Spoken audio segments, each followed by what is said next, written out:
What is going on, everybody? Welcome back to another video today. And today we're going to be talking about a brand new sci-fi RPG third-person shooter game. Some people are calling the spiritual successor to the next Mass Effect game, and that is Exodus.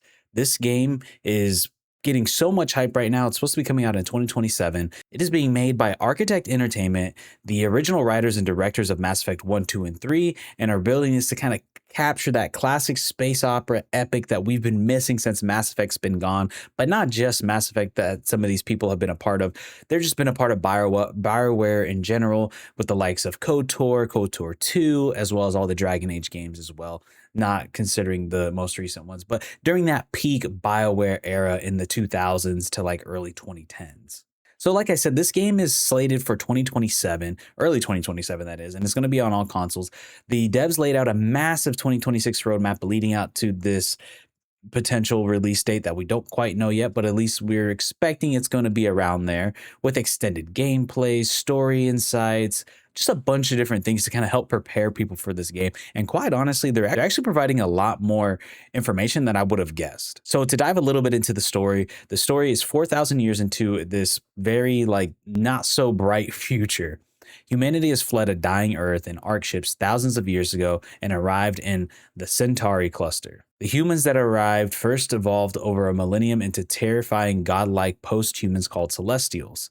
The late arriving humans are now underdogs fighting for survival. You play as June Aslan, a traveler whose job is to explore ancient alien ruins and bypass the guarding maze and steal celestial remnants, weapons slash tech, to give humanity a fighting chance against these Celestials.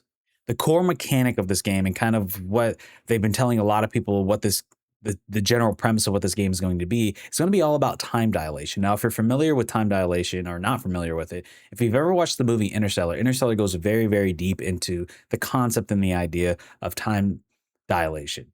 So, Interstellar, because interstellar travel requires traveling close to basically the speed of light, time dilation is a big part of that. Basically, if you remember in Interstellar, where while they were on the planet, 20 minutes for them on the planet was 20 years for somebody else somewhere else.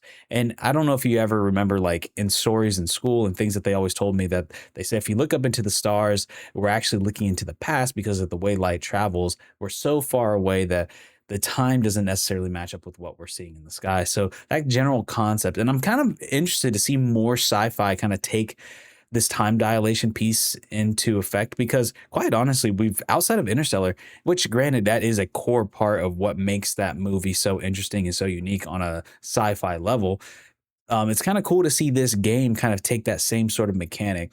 If we go back to 2008, 2007, around the time that Mass Effect 1 dropped, it was around the idea of like the Matrix and the AI and like very advanced robotics and technology taking over and wanting to wipe out what's organics or humans or aliens, people that or aliens that are organically been made. So now seems to be that they're going to be taking this other like deep, interesting approach to what now would probably see, like if we play Mass Effect now, you'll be like, like I feel like this is played out. But at the time, that was kind of like the peak of that kind of interest. So to see them kind of take on a whole separate slew of problems or things that will be playing a core part to this narrative is really, really interesting. So they've talked about a lot about the emotional stakes, like days, hours on a mission for a character. It can mean decades for some of the people back on that colony moon of Linden that your character comes from. And also just a big part of what they're adding, and we've seen a little bit of glimpse of, is kind of the RPG element of it and how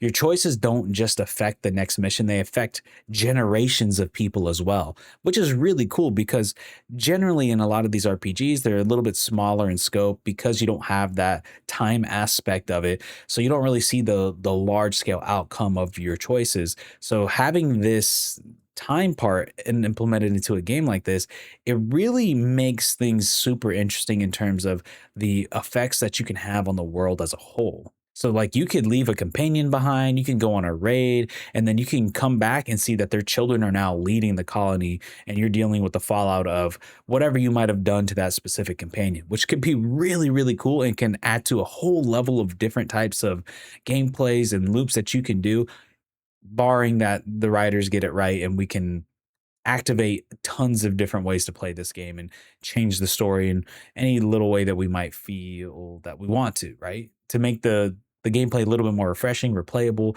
You know, that's the one benefit of playing games like Mass Effect, for example, where you can go in there and there's just so many different ways that this game can end across not just the first game, but all three of them. And I'm curious if this game is going to be thinking long term in the future of like multiple games leading up to this, like Mass Effect. Granted, during that Xbox 360 era, we're more prone to seeing more games enter console generation. Now it's almost like you get one game that one generation, and you're not going to see another one until the next one. So I don't know really necessarily what they plan for this game in terms of like long-term support. Is it just going to be this one game that we're adding on to, or is it going to be sequels that continue to change and evolve the gameplay and not just and the story as well? So what we could tell from some of the recent snippets that we got this past spring and the little bit of like dialogue as well as the combat, it's going to be obviously like we all anticipated a third person over the shoulder shooter that basically kind of looks like your general like similar cover shooter mechanic that we're used to back in the 360 days with the likes of Gears and like the likes of Mass Effect, which sorry I keep on bringing Mass Effect, but there's so many elements of this game that looks just so similar, and I'm all for it quite honestly because who knows if we're ever going to get a Mass Effect 5, you know what I mean? So they've showed things like a grapple hook, they've showed some specific ammo being integrated into each different weapon or in the weapons itself, how you can change the different ammo types. And then also they've talked a lot about the companions and dialogues that you can have. So there's one where there's like this talking octopus. Then there's another warrior who was affected by a specific virus, which I think her name was Phaedra or something like that. So one thing they're really trying to highlight too is trying to make the conversation seem a little bit more seamless and not so like cutting away and very jarring. You know, they're trying to make it feel like the conversation's happening naturally. And I don't know how they necessarily tend to do that. I mean, maybe it's a timer. I mean, I saw a little bit of what we saw from the wheels, but I mean, I'm curious to see as we get deeper into learning more about this game, what that dialogue could potentially look like and how seamless is this real-time conversation system actually going to be? Now, one thing that we did see, and I thought was pretty interesting, is Matthew McConaughey is going to be a major character and is going to be voicing a major character named Cece Orlev, which is pretty cool considering obviously knowing Matthew McConaughey being the main star in Interstellar to kind of bring a little bit of a homage to that movie and what this game was inspired by bringing him into it, which is pretty cool to see a big Hollywood actor actually like be a part of the voice acting of a video game because usually you don't get it much too often. Every now and then you will. Like obviously, most recently we think of Cyberpunk, it had Keanu Reeves in it, but I think it's really cool to bring in a guy who basically made a movie about this same similar premise and bring him into this game itself. They've also mentioned that they're going to be bringing in a sci-fi writer, Peter F. Hamilton, to write a companion duology leading up to the game so people can help learn more about the lore of the world that you're playing in. So that's supposed to be coming out in June 20, let me see, June 16, 2026.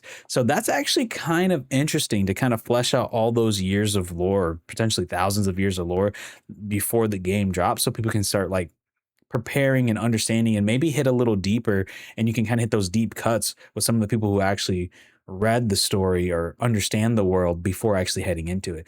I might look into that. I'm kind of curious depending how the book is. I'm not a huge reader, but every now and then there's a specific book that can kind of like pique my interest and I'm going to look into this a little bit more because so far this looks super interesting in terms of the story and what this world could potentially be. So, Archetype Entertainment officially confirmed that the massive, uninterrupted gameplay deep dive will air June 6, 2026, immediately following the Future Games Show Summer Showcase. So, that's super awesome. I tell you what, this Summer Showcase is going to be massive, not just between the big publishers, but then also like this game or an EA. And like, there's going to be so many games dropping out this year. It's insanity. So I'm really interested to start seeing this deep dive, and I'm definitely going to be covering it on this channel. So if you want to see more coverage of Exodus and all the new content that are going to be dropping about this or information they're going to be dropping about this game, please feel free to like, subscribe because I'm definitely going to be dive deeping in deep. I'm definitely going to be deep diving into any new content that they release or showcase to us. They even said that the show's going to be hosted by Troy Baker, which is pretty cool. I'm a huge Troy Baker fan. I mean, I've loved his role in Indiana Jones. I'm recently right now playing Mouse PI for Hire, where he plays as a detective. Super, super cool. So I'm really interested to see him talk about the game, and I'm wondering if he's maybe going to make an appearance in this game. That's going to be really interesting. But now I do want to dive a little bit into like the business side of it and the outside of just the general story and gameplay and what we know so far. Hasbro obviously is the parent company of who is making this game. And one thing I thought was super interesting is that they announced a $1 billion investment into premium traditional single player AAA titles, explicitly steering away from live service trends. Hasbro CEO publicly called traditional single player RPGs safer and more sustainable. They confirmed that Exodus is a flagship title spearheading this internal publishing initiative for 2027. This is awesome, quite honestly. Like, not every game needs to be a live service game. Look, I enjoy my occasional live service game here and there. And I get why, from a business perspective, why you want to have a live service game, a flagship live service game, something that can consistently bring in revenue and you don't have to put in as much development time into putting out a new game, because games cost so much to develop and make nowadays because they're so much more complex and so much deeper than they were before. So I find it super, super refreshing that they're like, hey, instead of us creating this live service game, why don't we just have this forever game that we can add DLC to? I don't necessarily call DLC live service to me, because obviously a DLC can drop like once or twice a year after the game's launch. But I do like the idea that, hey, let's focus on actually making a good, complete product that we can sell for a decade. I mean, if you look at the likes of Skyrim, I mean, gosh, how much money has Bethesda made just reselling and reselling and reselling that game, to the point where it's almost like it's a live service game because they keep on making money off of it. And there's definitely a market for that. You know what I mean? Like, there's so many people earning for these single player experiences without the need of live service. And every time they've tried to push live service into single player games, it just never works out, or the projects never get off the floor. So I'm glad that we're going to hopefully see a polished premium single player experience. So that's pretty cool. Overall, we're very up in the air in terms of BioWare and what they might offer, and if there will be another Mass Effect after the disaster that was Mass Effect Andromeda. It looks like Exodus is positioning itself to kind of steal that crown from BioWare. I mean, granted, it is a lot of the same legendary people that were a part of those teams for those classic franchises and those classic stories that were being told. So this feels like the new BioWare. Now, granted, we're still a year away from what they're actually going to deliver. So, but I have very strong hope that they will be able to deliver. I hope so, because man, I love a good space opera. And this is like right up my alley. And I'm super, super pumped for it. And I'm actually playing through the Legendary Edition of Mass Effect right now on my Steam Deck.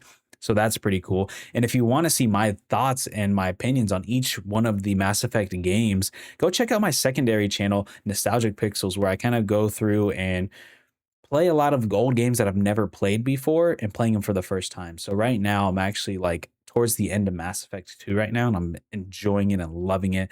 So I'm going to be making some videos. There hasn't been any posting on that channel for a while, but I plan on ramping it up with my Mass Effect videos coming up. So if you are and you want to see my thoughts on those games for the playing them for the first time, please go check out that channel in the comment in the description down below.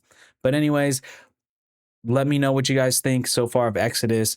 Are you excited for the June 6th extended gameplay reveal at the summer showcase? I might live stream that because I'm going to be super, super interested in what they're going to say. They're going to talk about the romance system and deep diving a little bit deeper into the RPG elements. And then, yeah, does the time dilation mechanic sound cool to you? Do you like this idea of this sort of storytelling and the premise of it? But yeah, let me know in the comments down below, and I hope to see you guys in the next one. Peace out, everybody.